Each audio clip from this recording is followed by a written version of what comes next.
السلام علیکم ناظرین، آج میں پہلے قاعدے میں تشہید پڑھنا بیان کر رہا ہوں۔ ہم سے قتیبہ بن سعید نے بیان کیا کہا ہم سے بکر بن مضر نے، انہوں نے جعفر بن ربیعہ سے، انہوں نے ارج سے، انہوں نے عبداللہ بن مالک بن بحینہ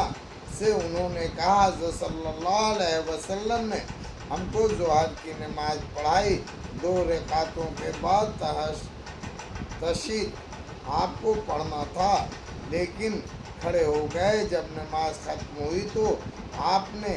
بیٹھے بیٹھے سہو کے 2 سجدے کیے۔ دوسرے قاعدے میں تشہد پڑھنا ہم سے ابو نعیم فضل بن وقین نے بیان کیا کہا ہم سے امس نے، انہوں نے شفیق بن سلمہ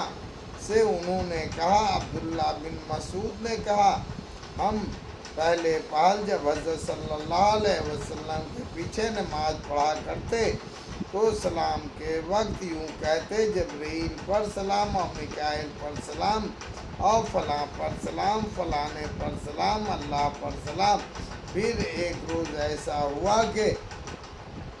حضرت صلی اللہ علیہ وسلم نے ہماری طرف منہ کیا اور فرمایا تم اللہ کو سلام کرتے ہو، اللہ کا نام تو خود سلامت ہے۔ جب تم میں کوئی نماز پڑھے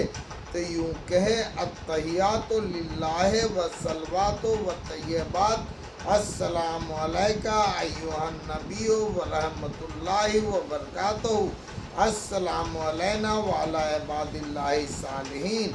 جب تم یہ کہو گے تو تمہارا سلام آسمان اور زمین میں جہاں کوئی اللہ کا نیک بندہ ہے اس کو پہنچا دے گا۔ اشہد ان لا الہ الا اللہ و اشہد ان محمد عبدہ و رسولہ۔ پھر کہو تشہد کے بعد سلام سے پہلے کیا دعا پڑھیں؟ ہم سے ابو علی ایمان نے بیان کیا ہم کو شعیب نے خبر دی، انہوں نے زہری سے کہا ہم کو عروہ بن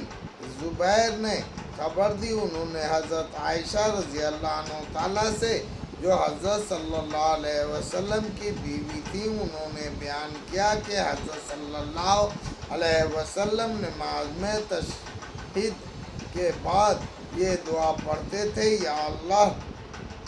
تیری پناہ قبر کے عذاب سے اور تیری پناہ دجال کے بہکانے سے، اور تیری پناہ زندگی اور موت کے فتنے سے، یا اللہ تیری پناہ گناہ سے اور قرض داری سے۔ ایک شخص حضرت عائشہ رضی اللہ عنہ تعالیٰ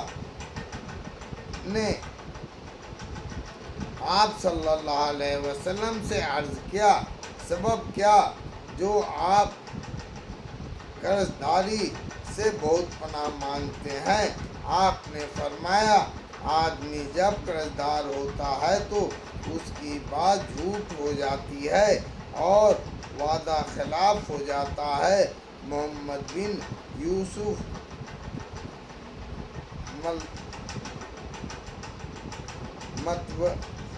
متروری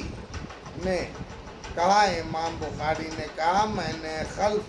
بن عمر سے سنا مسیحا اور مسیح میں کچھ فرق نہیں، دونوں ایک ہیں۔ حضرت عیسیٰ علیہ السلام کو بھی مسیح اور مسیح کا کہہ سکتے ہیں اور دجال کو بھی۔ اور اگلی سند سے زہری سے روایت ہے، انہوں نے کہا مجھ کو عروہ بن زبیر نے خبر دی کہ حضرت عائشہ رضی اللہ عنہ تعالیٰ نے کہا میں نے حضرت صلی اللہ علیہ وسلم سے سنا آپ نماز میں دجال کے بہکانے سے پناہ مانگتے تھے۔ ہم سے قتیبہ بن سعید نے بیان کیا کہا ہم سے لیث بن سعد نے، انہوں نے یزید بن ابی حبیب سے، انہوں نے ابو